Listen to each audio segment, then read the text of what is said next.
Now for this top. I'm feeling lazy, so I'm going with the other black top that I believe has little hole snag run in it somewhere. I thought it was on an arm or a shoulder, but I'm clearly dreaming. It's not on either shoulder. Might be on the back. Not there. Ah, there's one at the cuff. And I'm going with this one because I feel lazy and I've still got about half a dozen to do on the other one. And I want to do something that's quick. So, let's check this side. There's none there. That run, whee, is already sewn up. There's a little one there. There's a little one there. There's three. Let's hope there's no more. 3 is enough. 3 is more than enough. I wanted 1. Oh well. I have my thimble with me today. So any that I do are actually quicker because I have my thimble. So that's 3. And are there any on this side? No. Fabulous. So I have 3 to do. That is easy enough. I have thimble, needle, scissors, and thread. Amazing. It's going to be the same as the other one. Just a little knot situation. I'll create at the bottom. I will that old English, old German, however you think of it, stitch my way up. I want an easy needle to thread. Maybe that one. That one looks easy, but it's that one blunt. Check. You are blunt. You are a tapestry needle. I don't want you. I don't want you. Well, you're nice. Maybe you, but I don't want you. You're too fancy. So, rejects can go back in. 1, 2 rejects. And you're a nice length, but you look gold hued. I do not need a gold needle. Ooh, you have a nice bend to you. Can you see? Possibly not, but it has an ever so slight bend to it. Doesn't look like the needle is as sharp. Might not be an issue. Don't want you. Too small am I. You're nice and sharp, but very small. I want long. And I think I'm going, not with that one. That one or that one? Let me check. Pimp. Pimp. Any difference? Yeah. I am going with this one. There we go. Catch all the needle tops. And there you go. Fabulous. So this is, again, it's another top that is on the older side. I've had it for a gazillion years. Probably about 10 years, maybe more. There, needle thread, please. Come on, you can do it. I picked you because you should be easy. There, see? It's about 10 years. I have worn it. It's a merino blend. I like it because it's a merino blend. Now, my fingernails are long, right? This is just a normal top thimble. So I use a bit of tissue that I stuff in there to fit it onto my finger, no matter how long my fingernails are. As if my fingers grow. But because it is so old, the fabric is all worn a little bit thin, which makes it super comfortable to wear. It's kind of that nice, comfy, soft, but still warm situation. I love it. It is also, because of that, more prone to damage of different kinds. Thumbnail on the tail so that it doesn't run when I do that. And where is that loop? There it is, loop. That's, I guess, the most difficult bit, is just picking up that loop each time. And then just stitching it up. But because they are old, it does mean that they, and then this is a merino base, this is the other one that I'm darning. They do tend to attract moths when moths float around, which they do periodically. But equally, because they're old, because I wear them as a undertop of sorts, I wear them under a dress, I wear them under a jumper, it's really, really easy for me to be lazy and to just go, yeah, I'll get round to mending those, but not immediately. It's just nice to go into the winter with an actual fresh start on all of that, and with all the holes are mended, there is no runs. And I recently had a few of my black tops that I wore all the time, picking up little loops, loop, do loop. I recently had a number of the black tops that I wear all the time. They were unable to be used anymore. They're too faded, they're too old. So they've all turned into sausage filling, you know, door sausages. So that is their new life. And these ones, therefore, accordingly, have that much more demand on their use. And I want to be able to wear them, if I'm wearing them under a top or under a cardi with a dress, I want, if I need to be able to take the cardi off and know there's no holes that are visible. One done. Which is kind of the reason for me doing this, so that I can take off a top, and a little darned hole I'm less fussed about than an actual open hole. And I know, you buy all sorts of clothes these days that have got holes in them. I don't want to do that. It feels kind of gross. Makes me feel unkept. So I like to have all the holes fixed. I have been known, if I've stepped out of the house and I've discovered a little moth hole on my shoulder, to turn around, go back in, change my top. So now, if you don't want to do that English stitch, I'll show you on this one. I've just knotted it, so I've started it off. That tag does nothing now. You can just go like this, just straight underneath the fray, and just kind of whip it like this. Whee! Now, I do have to be careful, because can you see there? I have a couple of loops to pick up there, but that's okay. I can actually, as I am doing this, effectively pick up those loops with my whip stitch here. So I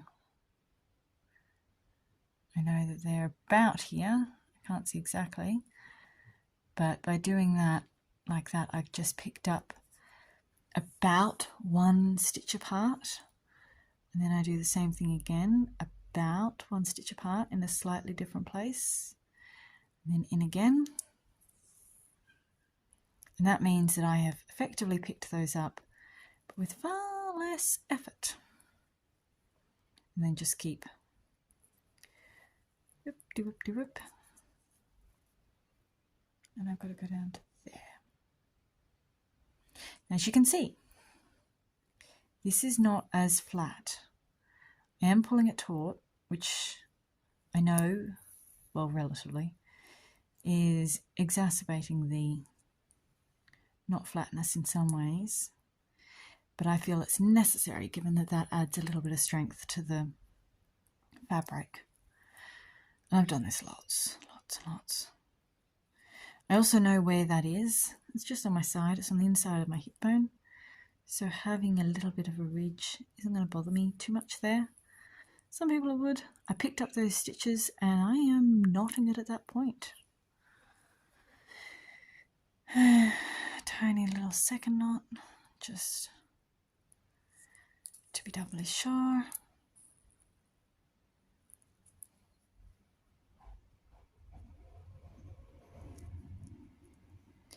And run it back up. Now you can see the difference. So that is the whipped version, right? And that is the English stitched version, which is so much flatter. That's from the inside, of course. From the outside, it still looks perfectly fine. And I'll just show you that one. Outside, still looks, there it is, perfectly fine. So it is quicker, but you are left with a little bit of a ridge. Okay, where's that last one? There's one more.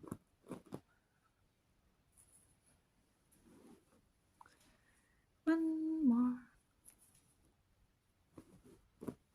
Where is it? I've lost it. There was one more pin. I swear there was another pin. It was on the cuff, wasn't it? On that one. There it is. Now these, whew, I love these because I don't know which was my... Now, can you see that at the end there? When you're sewing, it's better if you're sewing end, like the knotted end, is the end that was closest to the spool of thread. So here, when I've snipped this, I've ended up with the two ends quite close together, which means that it's a little bit more difficult to know which end was the end that was closest to the spool. You need to know that because if you don't use it in that way, you're more likely to get a tangle and knot and twist on you. I can tell this is the end that was closest to the spool because it's flat. This one is frayed. This is the one that was most recently cut. So I'll pull that down. Pull it down again. Needle. And now you want it ideally so that you've got a third. A third here, and then a third as your tail. But I love, oh my heavens, but I love doing them when they're next to a cuff like this. Obviously not for the aesthetics, blah, blah. But it's so easy because your tail, you don't have to weave your tail in. You just tuck it. Now, that there is where I am aiming for. That's where I want to start. I will just tuck that in between the needle, in between the two layers of the cuff. I'm just going to come up in that overlocking. See, you can't see the needle. That is the pin. You can see by the green. And I would just I will watch for the tail to just before it disappears. So about here. And then I'll put my thumbnail down on it. Put a little knot in. Again, it doesn't show because you're in the cuff. Put my thumbnail down on it again so it doesn't move.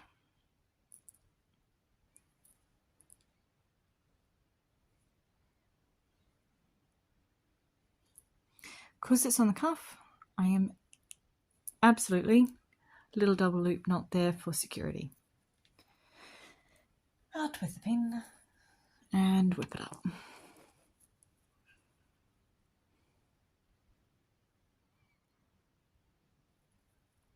Now because it's going down into this overlock section, there's nothing for me, no loops for me to pick up at the end here.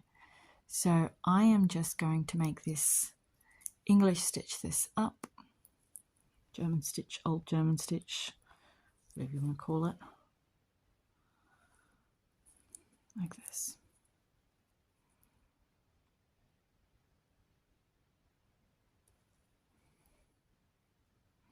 You can use a darning egg, but as you can see, I'm using my finger as a darning egg. And just pulling it taut, over my finger so that I can see the colour of my finger show through the fabric. And then I just run the needle lightly along the skin of my finger. Not enough to obviously break the skin, but it just gives me something so that I can be sure that I'm getting it all the way through in the right spots, completely scooping up those edges. Obviously, the neater you want this result to be, the smaller your stitches. I'm making them neat. I'm not overly bothered about having it invisible. If you wanted it to be utterly invisible, you would be weaving it on either side. But I'm not bothered about that for this. It is an old top.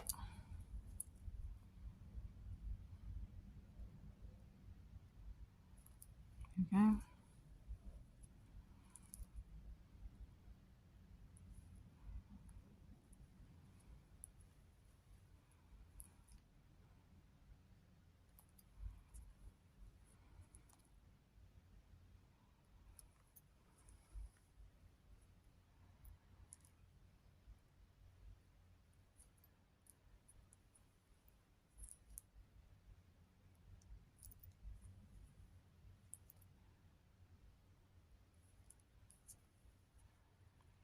Now I'm just about at the top.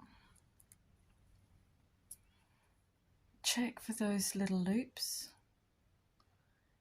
And oh, I can see the column I need to get my needle into. There. And I'm going to go back, and as I go back, I'm just going to catch the neighbouring column, which is there. Knot it, thread my thread down through the stitching, and I'm done. This top is able to be used again, which is super exciting.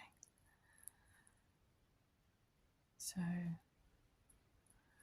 just weave it back down. Like so. Ta-da! Where have I put my scissors? I've lost them. Scissors! Here we go. There we go. All done. That top, turn it back the right way through now. You're always best to do the darning from the inside because it always shows as neater on the side you are not working from. That's where the smaller side of the stitches will be. You don't have the knot that you work on that side, even with those tiny invisible knots that I'm doing. So you are best to do them from the inside. And then you can just turn it back, right way through. I kind of like this. I know I shouldn't. That's the darn that I did before, but it looks like some sort of a weird plaited cable situation. Obviously it's not. Obviously it's just a brrrr. I've sewn it up. Had a hole here and I was far too lazy, and so it ran all the way up and down. But it's mended now and it will be worn underneath dresses, so it doesn't matter. You won't see that. And there is that darn that I did today, and that darn. And where is it? It is hiding on that cuff.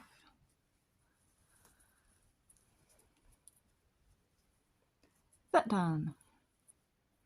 That is where the thread of the overlocking stitching has started coming down, which I'm not going to do anything about. So that's all done. Amazing.